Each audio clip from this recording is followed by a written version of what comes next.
Shalom, everyone, and welcome back. Um, there is a oath that doctors take, and many people are familiar with it. It's called the Hippocratic Oath, not to do any harm to a person. Many Jewish people also take the oath of Maimonides, which is similar to the Hippocratic Oath and contains similar ideas. But in ancient days, there was also another oath, and this was called the oath of Asaph the Healer. Asaph the Healer. And in this oath, which was also similar to the others, there was one interesting extra point. And that was that a doctor is not permitted to reveal secrets that he learned from his patients to other people. In other words, confidentiality. And we know that today confidentiality is something which is practiced extensively.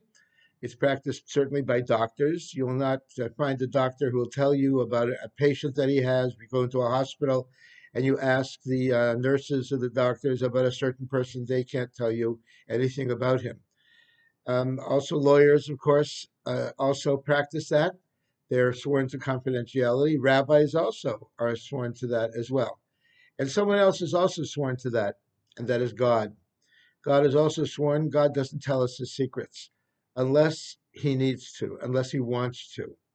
And that's something that we find throughout history, that we ask, why did things happen? Why are things happening? And we don't have an answer. God has chosen not to give us an answer. Sometimes God does give us an answer, but very often he does not. And he does that for his own reasons. A story is told about a man who was walking down the street and he saw a young boy with a pot with a cover over it. And he asked the boy, "What's in the pot?" And the boy said to him, "If my mother wanted you to know what was in the pot, she would not have put a lid on it." Obviously, she didn't want you to know what's in the pot. And similarly, it is with God. Many things he doesn't tell us, and we wish he would. We would like to know so many reasons for things. Why was there a Holocaust? And why do the good suffer? And why do the wicked prosper? And so many questions.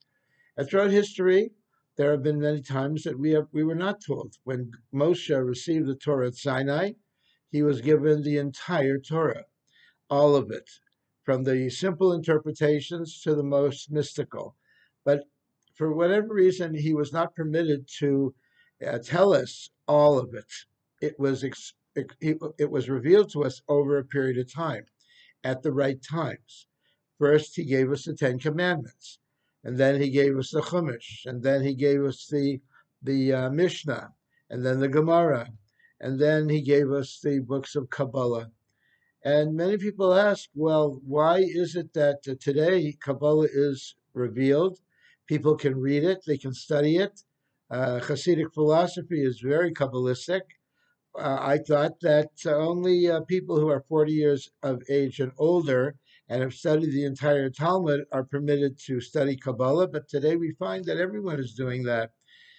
And the reason is because it's the time. It's the time that God needs us to reveal it, and it's necessary to reveal it. A story is told about a king who had a beloved son, and the son became very, very ill, very, very sick. And all the great advisors and doctors could not cure the son. So the doctor became very, very worried. He went to a great scholar and perhaps a mystic, and he asked the scholar if he has any ideas of how to cure the son. And this scholar said, "Well, Your Majesty, there is one element that could possibly cure your son. One element that's found in the world." Well, the king said, "Certainly, let's get it immediately. Let's feed it to my son." Well, where is it? The wise man said to the king, "It's found in the jewel on top of your crown. That's where it is.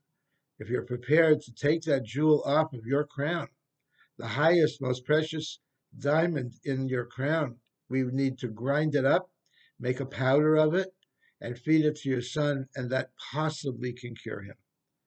What do you think? Well, what do you think the king said? He said, let's do it. There's no question about it. We need to save my son. And they did that. So today also the crown jewel of the crown of the Torah is Kabbalah, Jewish mysticism, Hasidic philosophy, and now is the time that our generation needs it. We need it to study it, to revive the generation that is lost to assimilation and to intermarriage and to all kinds of problems that we're having today. We need that diamond. We need it badly. And for this reason, God has given us permission today to reveal it. But those things that we don't know about, that we were not given, are not meant to be given to us yet. So when things happen and we wonder why, the answer is, well, it's not the time yet to be revealed. And God willing, when Mashiach comes, if not earlier, it will be revealed to us. But in the meantime, God also keeps his confidentiality as well. Shalom, everyone, and have a good week.